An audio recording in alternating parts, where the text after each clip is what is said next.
वैसे मैं अभिनंदन करते हुए धन्यवाद भी आप लोगों को देकर ही इस पत्रकार वार्ता का प्रारंभ करता हूँ। पिछले कई दिनों से आप पूर्ण सहयोग से हमारे इस कार्यकारी मंडल के बैठक के बारे में उत्सुकता से जन जन तक प्रचार पहुंचाने का कार्य आप कर रहे हैं और मीडिया के सभी बंधुओं को सर्वप्रथम मैं धन्यवाद भी देता हूं। और प्रयाग में संघ के अखिल भारतीय कार्यकारी मंडल की बैठक यह सफल होने में यहाँ के कार्यकर्ताओं ने समाज के सहयोग से अपार परिश्रम किया है। पूरे देश से 379 कार्यकर्ता अपेक्षित थे। सभी अखिल भारतीय पदाधिकारी, हमारे क्षेत्र के माननीय संघ चालक, प्रांत के संघ चालक, अखिल भारतीय कार्यकारिणी के सदस्य, इन सबके मिलाकर उसमें 372 उपस्थित रहे। तो ऐसे एक दृष्टि से उपस्थिति की दृष्टि से बहुत ही सफल बैठक है। पिछले 2 साल में इतने पूर्ण प्रमाण से बैठक होने में कोविड महामारी के कारण हम नहीं कर पाए थे। कार्यकारी मंडल बैठक बीच में बड़ी संख्या में बहुत रिस्ट्रिक्ट करके करना पड़ा था। यहाँ जैसे पहले बताया शासन में की उपस्थिति में यह बैठक होती है। इस बैठक में वर्ष के प्रारंभ हमारे सामान्यतः संघ शिक्षा वर्ग समर कैंप्स जो होते हैं, उसके बाद अगले प्रतिनिधि सभा बैठक की दृष्टि से वर्ष के समय की दृष्टि से मध्य बिंदु है। विजयदशमी के बाद और दीपावली के पहले इस बीच के कालखंड में हर वर्ष यह बैठक होती है। हम एक बार अर्ध वर्ष की समीक्षा करते हैं और आगे के विचार करते हैं इस वर्ष के संदर्भ में। संगठनात्मक कार्य की दृष्टि से, हमारे लक्ष्य की दृष्टि से बहुत अच्छा एक निवेदन यहाँ लोगों से हमको सुनने को मिला। संघ कार्य ने 2024 तक का इस कार्यकाल 3 साल पूरे होते हैं। 2025 में संघ के शताब्दी वर्ष भी है। हर 3 वर्ष में हम कार्य विस्तार के जो लक्ष्य बनाते हैं, उस दृष्टि से पिछले 1 वर्ष में संघ के स्थानों की संख्या और शाखाओं की संख्या, उदाहरण के लिए प्रयाग एक स्थान है, यहाँ कई शाखाएं हैं। ऐसे कोई जिला केंद्र हो सकता है, कोई खंड केंद्र हो सकता है, उसको हम एक स्थान मानते हैं। एक ही खंड के या जिला केंद्र में कई शाखाएं होती हैं। तो अभी पिछले 1 साल में इस दृष्टि से प्रगति जो हुई है वो अभी पिछले वर्ष 2021 के इसी बैठक में 1 साल की पहले 33,658 स्थानों पर 54,382 संघ की शाखाएं चलती थी। वो बढ़कर अभी 38,192 स्थानों पर 61,045 शाखाएं अब चल रही हैं। तो लगभग 6,600 शाखाओं की संख्या पिछले 1 साल में बढ़ी है। प्रत्येक राज्य में भी इसी प्रकार की बढ़ोतरी की एक दृश्य आपको दिखाई देता है। यह नित्य शाखा की दृष्टि से जैसे हम साप्ताहिक मिलन भी करते हैं, वो भी शाखा के स्वरूप में होता है, दिन नित्य के नहीं है, सप्ताह में 1 दिन के। समाज के भिन्न भिन्न श्रेणी, कॉलेज विद्यार्थी हैं, कोई एडवोकेट्स हैं, डॉक्टर्स हैं, ग्रामीण क्षेत्र में किसान हैं, ऐसे प्रतिदिन शाखा में नहीं आते, लेकिन सप्ताह सप्ताह में एक दिन आता है, एक रचना अलग से हमने बनाई जिसको हम साप्ताहिक मिलन कहते हैं शाखा की जगह पर। उसकी संख्या भी बढ़ी है पिछले एक साल में, वो लगभग 4000 संख्या बढ़ी है। अभी 22,077 स्थानों पर साप्ताहिक मिलन अब चल रही है। मासिक संघ मंडली चलाते हैं समाज के लोगों के, कुल मिलाकर समाज, राष्ट्र, संस्कृति, हिंदू विचार, अपने घरों में जीवन मूल्य, समाज के लिए सेवा करना, संवेदना से कुछ कार्य करें, अपने घर में संस्कृति के दृष्टि से अगली पीढ़ी को समझाएं। इस प्रकार के एक संघ मंडली की कार्य चलता है जो संघ की शाखा में जैसे कार्यक्रम नहीं, विभिन्न प्रकार के, लेकिन संघ के एक नेतृत्व में संघ के पहले से चलते हैं। ऐसे मासिक मंडली 9,700 स्थानों पर अधीन है। इसमें भी लगभग 1800 बढ़ोतरी हुई।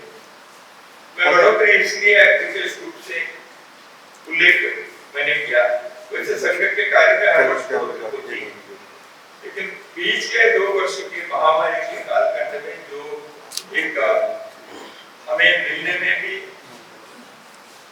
दिक्कत थी, शाखा चलाना संभव नहीं था, प्रवास बैठकें नहीं होती थी जितने प्रमाण में होना है, इसलिए उस सारे दृष्टि को देखेंगे तो हम कोरोना की स्थिति से अभी तुलना करेंगे तो लगभग पुनः आगे, यानी अच्छी स्थिति अभी, इसमें और बढ़ोतरी होने है।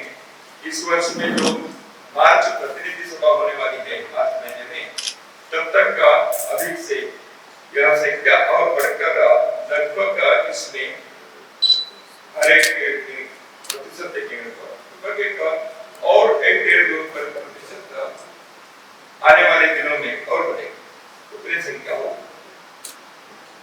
तो इस रीति से संघ की कार्य बने में हम कार्य विस्तार के कई प्रकार होते हैं।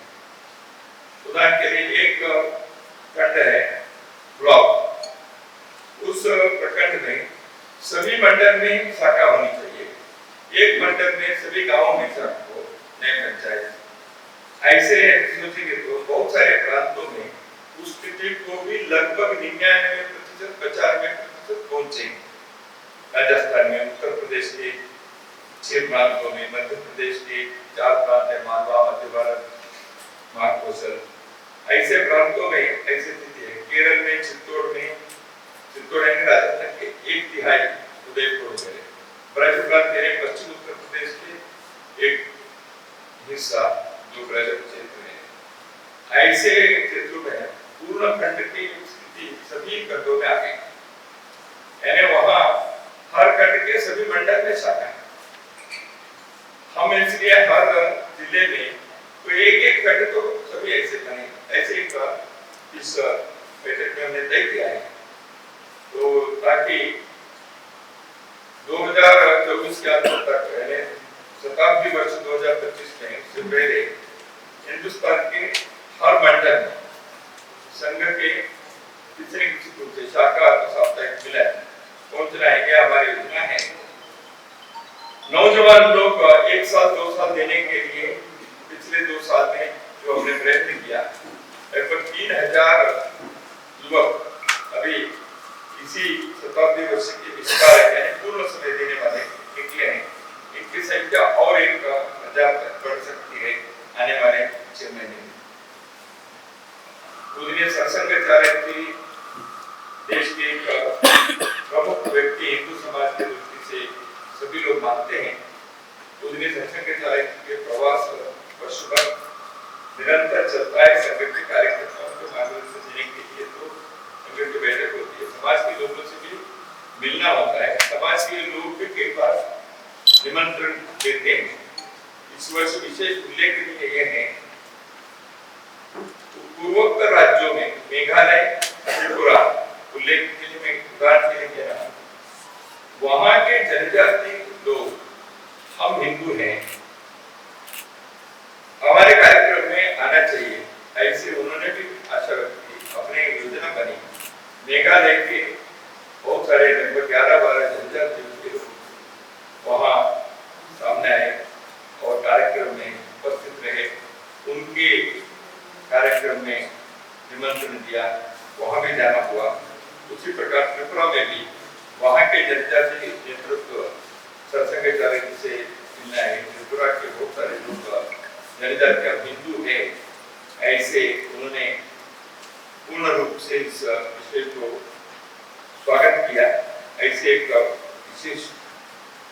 उल्लेखनीय बात संघचालक जी के देश भर के प्रवास को कई जगह होते हैं, मैंने उत्तर पूर्व राज्य का उल्लेख किया। संघ के प्रशिक्षण के जो वर्ग है वो हर वर्ष सामान्यतः जून जुलाई में ग्रीष्मकाल में होते हैं। पिछले वर्ष हम प्रति वर्ष वो किए थे, उसमें 2 वर्ष नहीं कर पाए थे महामारी के कारण। इस वर्ष नवंबर में दूसरा तृतीय वर्ष होगा, उसमें लगभग 800 संख्या इसमें मिलेगी। वो भी 25 दिन के उस शिविर में प्रशिक्षण वर्ग उसमें देश भर से कार्य करता है। प्राथमिक वर्ग सामान्यतः वर्ष में अन्य राज्यों में वहाँ के छुट्टी स्कूल के वगैरह वहाँ के प्रतिनिधि वगैरह देकर करते हैं। कुछ राज्यों में अभी नवंबर के दसरा दिवाली की छुट्टी रहती है 8-10 दिन, या दिसंबर में विंटर की छुट्टी कुछ राज्यों में होती है। गत वर्ष 1 लाख से अधिक कार्यकर्ता 7 दिन के प्रशिक्षण वर्ग में उन्होंने प्रशिक्षण प्राप्त किया। इस वर्ष भी यह संख्या उससे अधिक होगी। जॉइन आरएसएस करके जो हमारे वेबसाइट पर हमें 2 प्रकार है। एक संघ के स्वयं सेवक अपने कार्य क्षेत्र में स्वयं जाकर हम लोगों से संपर्क करके संघ में उनको जोड़ने का प्रयत्न करना, यह दशकों से हम करते आए। लेकिन हमने 2010-11 में संघ के वेबसाइट पर जॉइन आरएसएस लोग अपनी इच्छा से जो जुड़ना चाहते हैं उनके लिए मौका दिया। वह संख्या अभी इस वर्ष 1,20,000 स्वयं होकर जॉइन आरएसएस करके वो स्वयं मिलना चाहते हैं, संघ से जुड़ना चाहते हैं। तो ऐसे समाज में जो उत्सुकता बढ़ी है, इसका एक द्योतक है स्वयं होकर संघ से जुड़ने के लिए। पिछले वर्षों में हमारा अनुभव है, इस प्रकार आए हुए बहुत सारे लोग संघ के नित्य के कार्य में किसी न किसी प्रकार के दायित्व लेकर, किसी प्रकार के सेवा प्रकल्प में, हमारे कई प्रकार के गतिविधि है, परिवार प्रबोधन है, सामाजिक दृष्टि से समरसता के विषय है, या ग्राम विकास के हैं, इन विषयों में भी अपने अपने रुचि के हिसाब से वो जुड़ते हैं। अमृत महोत्सव जो देश भर में अगस्त महीने में हुआ था, आप लोगों को तो यहाँ उत्तर प्रदेश में बहुत व्यापक रूप से एक गांव में पिछले वर्ष उस कारण से एक जिले में जो स्वतंत्रता के लिए लड़ाई की, उनके नाम कहीं या पुस्तक में नहीं होगा, लेकिन उस जिले के लोगों को मालूम है, उसकी कहानियां हैं, लोकगीत में, लोक कहानी में वहाँ उल्लेख भी होता है। कई जगह पर उनके परिवार के लोग आज भी हैं, इसलिए ऐसे लोगों के मिलने का एक बहुत व्यापक प्रयास जो हुआ, उसके बाद गांव-गांव में जो एक वातावरण भी बना, देश में राष्ट्रीयता के स्व के स्वतंत्रता के आंदोलन में लोगों ने जिस प्रकार भारत के स्वाभिमान, भारत की आत्मा की वृद्धि से उन्होंने काम किया था, उसको उजागर करने में इस प्रकार के कार्यक्रम केरल से लेकर असम तक हर जगह पर, यहाँ भी कई प्रांतों के उल्लेख नृत्य के कथन उन्होंने किया। तो विजयदशमी भाषण में संचालक मोहन राव भागवत जी ने 2-3 विषयों के संदर्भ में कहा था, उसके अनुवर्तन की दृष्टि से हमने यहाँ विचार किए। एक है स्वावलंबी भारत योजना के संदर्भ में उन्होंने कहा था, गांव-गांव में रोजगार के सृजन की दृष्टि से प्रयत्न करने के 8-10 संगठन, समाज के भी उद्योगपति, एक्सपर्ट्स, ऐसे लोगों से मिलकर कार्य कर रहे हैं। उसमें स्किल ट्रेनिंग करना, अपस्किलिंग करना, स्थानीय दृष्टि से लोगों को इसमें रुचि उत्पन्न करना, लोग गांव से पलायन करके शहरों में जाकर नौकरी ढूंढने के चक्कर में ज्यादा ना पड़े। क्या हम अपने ग्रामीण भारत के, अपने रोजगार के स्थानीय अवसरों को और अच्छा बना सकते हैं? क्या समाज में भी इसकी उत्सुकता बहुत है, भिन्न भिन्न प्रकार के लोग इसको करने के लिए अपने तज्ञता को, अपने संसाधन को इस विषय में लगाने के लिए आगे आए हैं। स्वावलंबी भारत योजना के इस प्रयत्न के कारण स्वदेशी जागरण मंच जो भारत के इन लोगों के नेतृत्व में चल रहा है, लेकिन हमने यह जब प्रारंभ हुआ संघ के कार्यकर्ताओं को अपने ग्राम विकास के बाकी इसमें इसके साथ जुड़कर काम करने के लिए कहा था। बहुत अच्छा उसका एक परिणाम मिला है। उसमें आने वाले दिनों में और कुछ अधिक प्रयास करने से इसमें सफलता की गुंजाइश अधिक है ऐसे लगता है। उसी के साथ और एक बात जनसंख्या असंतुलन के बारे में संसद चालक ने अपने विजयदशमी भाषण में से रखा था। उस दृष्टि से देश में जनसंख्या की संख्या ज्यादा हो गई थी, विस्फोट हो गया, यह चिंता होना एक स्वाभाविक है, क्योंकि अपने संसाधन कितने हैं, सभी लोगों के पेट भरना चाहिए, हाथों को काम देना चाहिए। यह नहीं कर सकते तो जनसंख्या बढ़ने से समस्या होगी। एक तरफ ये है, लेकिन लोगों के जनसंख्या बढ़ने से इस देश की एक संपत्ति भी है। अब युवक इस देश में है, इसलिए हम बहुत गर्व से कहते हैं भारत युवकों का देश है, युवाओं का देश है। क्या आने वाले 10, 20, 50 वर्षों के बाद देश बूढ़े लोगों का देश हो गया तो जैसे दुनिया में कुछ देशों में यह अनुभव में आया, जापान में, चीन में वगैरह, तो हमारे देश ऐसे होना नहीं चाहिए। हर परिवार में बच्चों के सही विकास होने के लिए वह भी आवश्यक है कि वातावरण ऐसे बने। तो इसलिए छोटे बच्चों के संस्कार केवल स्कूल में देने से नहीं होता, वो तो होना ही है, लेकिन घर में भी ऐसे संस्कार मिलना चाहिए। तो आसपास में गली में मोहल्ले में 10, 20, 25 बच्चे एक साथ ऐसे कर रहे हैं तो देखने से भी आनंद होता है और उनके स्वभाव में भी उसका स्वाभाविक रूप से असर होता है। तो इन दोनों का संतुलन करते हुए देश में जनसंख्या असंतुलन भी है और कई जगह पर इस असंतुलन के कारण देश के बाहर अन्य देशों में उस देश के विभाजित करने की नौबत भी आई। पिछले 50 वर्षों में ऐसी स्थिति भी आई। भारत के विभाजन भी हुआ, सूडान का हुआ, कोसोवो का जन्म हुआ, ईस्ट तिमोर का जन्म हुआ, इंडोनेशिया को एक हिस्से को अलग करके। तो इस दृष्टि से भी एक सतर्कता, सजगता समाज के अंदर रहना चाहिए।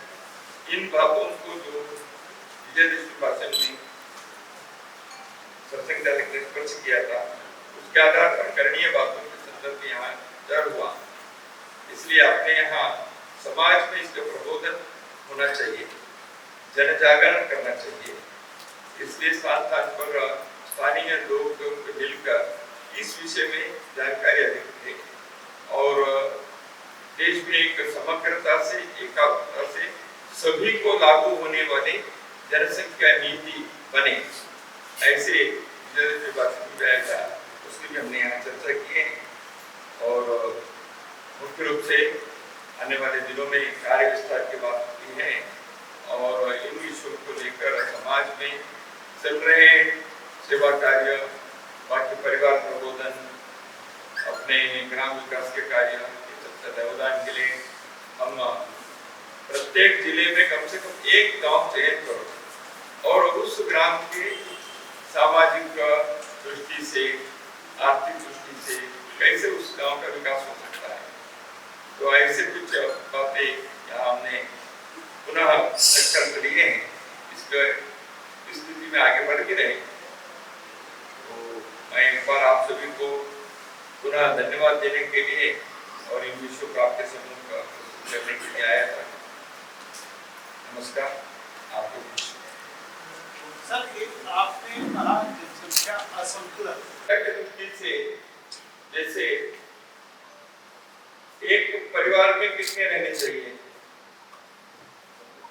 2.1 से अधिक रहने चाहिए परिवार में संख्या, अब वो 1.9 से कम हो गया है। ये पिछले 10-20 वर्षों में ऐसे हुआ है। एक बार 3 दिन अब कुछ समय पहले जनसंख्या के नियंत्रण करने के लिए प्रयत्न करके जनसंख्या नियंत्रण के तुरंत 40-50 साल पहले प्रारंभ हुआ। तो इस के होने से मैंने जैसे कहा आने वाले वर्षों में बच्चों के युवकों की संख्या कम होकर बुढ़ों की संख्या के अनुपात ज्यादा होने की संभावना आने वाले 30 वर्षों में 40 एक आशंका। दूसरा है हमारे देश में कन्वर्शन होने से मतांतरण होने से कई जगह पर संख्या हिंदुओं की कम, उसके परिणाम भी बहुत तो पहले भी हुआ है और जगह जगह पर उसकी समस्या भी आई है। इसलिए ये जो किसी न किसी प्रकार से मतांतरण करने की कई साजिश है, यह भी एक जनसंख्या को दूसरा घुसपैठ बांग्लादेश से, बांग्लादेश से उत्तर बिहार के राज्यों में आप पूर्णिया कटिहार में देखेंगे या नॉर्थ ईस्ट में देखेंगे, यही इसी का ये आंदोलन भी हुआ था। अब थोड़ा सा उसको रोकने का प्रयास वहां तो हुआ, लेकिन अन्य राज्यों में भी वो धीरे धीरे बढ़ने के सभी प्रकार के अनुभव आए। तो इन कारणों से वहाँ के सामाजिक आर्थिक दृष्टि से तनाव पैदा होते हैं। तो ये तीनों कारण जनसंख्या के असंतुलन के जवाब दिए। ये पीछे हो गई।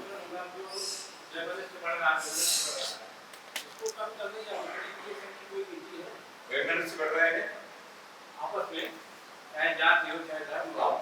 संघ तो इसलिए सभी को लेकर चलना चाहिए, ये संघ का आग्रह पहले से ही है। हम तो इसलिए हिंदव सोदरा सर्वे का है, किसी भी प्रकार के भेदभाव समाज में उत्पन्न नहीं करना है और ऐसे भेदभाव उत्पन्न करने के जो प्रयास होते हैं उसको समाज इस विषय को जागरूक रहकर उसका खंडन करना चाहिए, उसके शिकार नहीं बनना चाहिए। इसलिए हम सामाजिक सद्भाव बैठकें करते हैं संघ से, सभी जाति बिरादरी के लोगों को इकट्ठा करना, जिले के ब्लॉक के लेवल पर साधु संतों के कभी कर रहे थे, साधु संतों भी अलग अलग जाति बिरादरी के उनके अनुयायी हैं।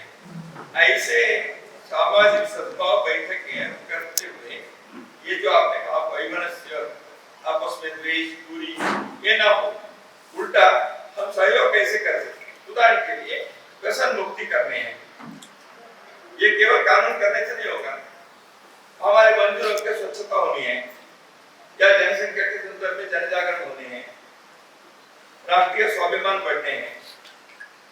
तो इसलिए अभी कोविड के समय सभी अपने देश के लोग एक दूसरे के सहयोग करने के कारण बहुत बड़ी इस महामारी को समाज ने अच्छे ढंग से सामना किया। सरकार ने तो अपने काम किया, केवल संकट के समय में आपस में कुछ सहयोग 4 दिन के लिए 1 महीने के लिए देने से नहीं होगा, इसको साल भर करना है। तो सामाजिक सद्भाव के एक निरंतर प्रयत्न इसलिए संघ करना है। तो एक सवाल है कि इस बार की बैठक प्रयागराज में क्यों कराई आपने? 2 साल पहले भी हुई थी पूर्वोत्तर हिमाचल में, इस बार भी प्रयागराज में, तो क्या मतलब मेन फोकस क्या है इसका, मतलब प्रयागराज ही क्यों? क्या जो आपकी बैठक का आयोजित बैठक हुई है, नहीं हम अलग अलग जगह पर करते हैं जहाँ के कार्यकर्ताओं ने आने के लिए पिछले वर्ष कर्नाटक में धारवाड़ में हुआ था।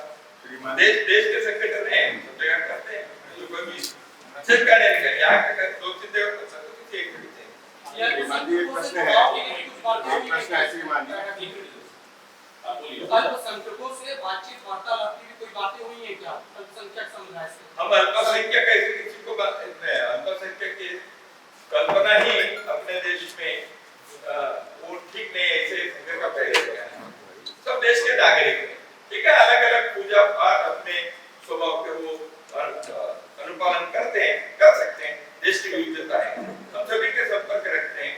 आप जिन कोई अल्पसंख्यक है वो वार्ता भी पिछले 40 साल से भी वो भी चल रहा है। पूजनीय गुरु जी, पूजनीय बाला साहब देवव्रत जी के कार्यक्रम में भी ऐसे वार्ता होना हुआ है।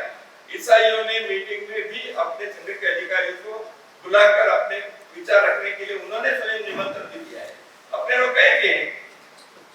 इसका मतलब ऐसे लोगों को जोड़ने के लिए समाज में का संवाद, बातचीत करने के लिए क्या कोई अभियान चलाया जाएगा? अभियान नहीं, समाज का संवाद रखना, जैसे जैसे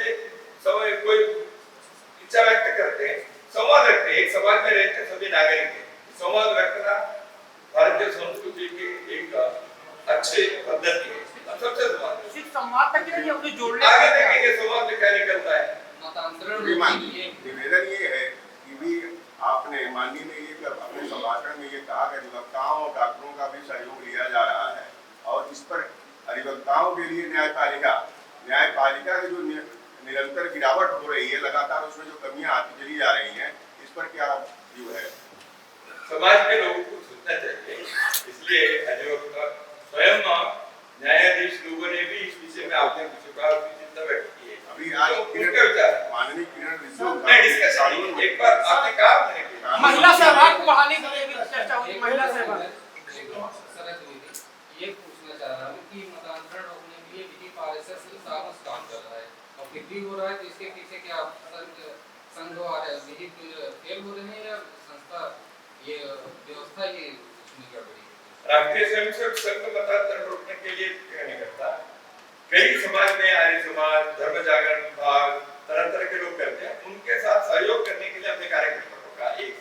दूसरा, मतांतरण फिर भी हो रहा है, कानून है कई जगह पर है, कानून लागू होने चाहिए। पहले भी कानून हिमाचल प्रदेश में, अरुणाचल प्रदेश में, तमिलनाडु में लाया था, उस प्रकार के कानून को वहां लागू करने की कई प्रकार की समस्या होगी, लेकिन वो कानून होना एक।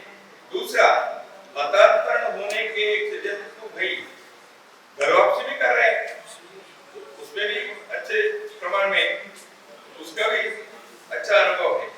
तो इसलिए मतांतरण होने के कारण विदेशी सब प्रकार के संसाधन और बाकी चीजें भरपूर आती है और कुचला कर, धोखा देकर मतांतरण करने का प्रयत्न भी होता है, जो हमारे कुछ समुदाय के अनपढ़ ऐसे जो भोले लोग हैं उनके साथ करने का एक छल भी होता है।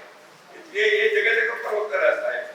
हम जहां अपने ताकत से हम कर रहे हैं हिंदू समाज के अन्याय संगठन का, उसमें अच्छा परिणाम भी निकला है।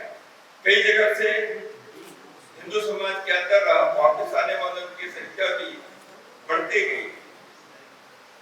न्यायपालिका के सुदृढ़ीकरण के बारे में क्या नहीं, न्यायपालिका के सुदृढ़ीकरण न्यायपालिका में रहने वाले लोगों को करना है। कैसे कोई सरकार का इसमें देखा जाए, सरकार का योगदान चल रहा है, सरकार का योगदान इसमें होता चला जा रहा है। न्यायपालिका के करने का काम न्यायपालिका में रहने वाले लोग, उसके अनुभवी लोग, समाज की एक मुहिम चलाए। सर एक प्रश्न था, अभी दो प्रश्न बस ये पूरा प्रश्न था। नहीं, आपने एक प्रश्न पूछा है, जिन्होंने नहीं पूछा उनको भी देना चाहिए। अगर आपसे पूछिए। मतांतरण हो रहा है, लेकिन बहुत सारे लाभ जो जाति के साथ है या पैतृक लाभ है, उस पर रोक लगाने की लोग मांग रहे हैं। तो क्या संघ इस पे सोचता है कि जैसे 1857 के पहले अगर आपने कोई धर्म बदला तो आपको पैतृक संपत्ति से बाधित कर दिया जाता था। किस तरीके कोई कानून लाने की सिफारिश करेगा या सोच रहा है? चर्चा होनी चाहिए। अभी इस बैठक में हमने चर्चा नहीं की है, उसके लिए अलग से कुछ लीगल एक्सपर्ट वगैरह। देखिए, मतांतरण होने के दृष्टि से जो कानून है, सभी कानून को बेहतर करने के लिए विचार करना चाहिए व्यापक रूप से। उसमें आपने जो कहा उसको भी ध्यान में लेकर करना चाहिए, वो भी है। और मतांतरण होने के बाद अभी और एक प्रश्न भी आया है, अनुसूचित जाति के लोग कन्वर्ट होने के बाद उनको पहले के जो आरक्षण के लाभ मिलना चाहिए, ऐसे एक विचार कुछ लोगों ने चला है। अभी सरकार ने उसके लिए मुख्य न्यायाधीश बालकृष्ण जी के नेतृत्व में कमेटी बनाई। संघ ने पहले से कहा है जो मतांतरित होते हैं उनको इस प्रकार के आरक्षण के जो भी सुविधा है वो नहीं मिलना चाहिए, ये पहले से हमने कहा है। अब सुप्रीम कोर्ट ने विषय के कारण विचार हुआ, रघुनाथ मिश्र जी के आयोग की संस्तुति थी, उस पर चर्चा करने के लिए बालकृष्ण जी के अध्यक्षता में समिति बनाई है। उस समिति की क्या रिपोर्ट आता है, हमारे विचार तो पक्का है। सर, महिला सहभाग और 2024-25 को लेकर किस तरह की चर्चा हुई है, क्या रणनीति हुई है? 2024 और 25 से 27 को शताब्दी वर्ष है। 24 में मेरा कार्यकाल समाप्त हो रहा है। 24 से चुनाव भी होना, तो महिला सहभाग को भी लेके चर्चा हुई है, कुछ क्या प्रश्न? महिला सहभागिता से हिंदू समाज में अपने भारत के किसी भी कुल मिलाकर महिलाओं की सहभागिता समाज जीवन में पिछले कई वर्षों में अधिक होती गई है। अच्छी बात है, स्वागत किया। और महिलाओं की शिक्षा बढ़ रही है, महिलाएं समाज जीवन के हर क्षेत्र में जा रही है, सामाजिक कार्य में भी उनके निर्णय प्रक्रिया में, चिंतन प्रक्रिया में उनकी सहभागिता बढ़नी चाहिए। और घरों में भी हमने अभी देखा बहुत सारे अपने जीवन मूल्यों के, संस्कृति की रक्षा करते हैं, सामाजिक समरसता लाते हैं। महिलाओं के योग्य भूमिका और समर्थन मिले बिना ये संभव नहीं है किसी भी समाज परिवर्तन। इसलिए उनकी सहभागिता बढ़ानी चाहिए, यह संघ के आग्रह पूर्वक है। समाज जीवन में हर क्षेत्र में है, अपने भी सेवा कार्य में, हमारे ग्राम विकास में, कुटुंब प्रबोधन में, इन सब में महिलाओं की सहभागिता बढ़ रही है। हाँ, कार्य विस्तार के लिए पिछले 1-1.5 साल से और भी बढ़ी। एक बार पूरे आप सब लोगों को धन्यवाद। यहाँ पर भोजन की व्यवस्था है, सभी बंधु पहले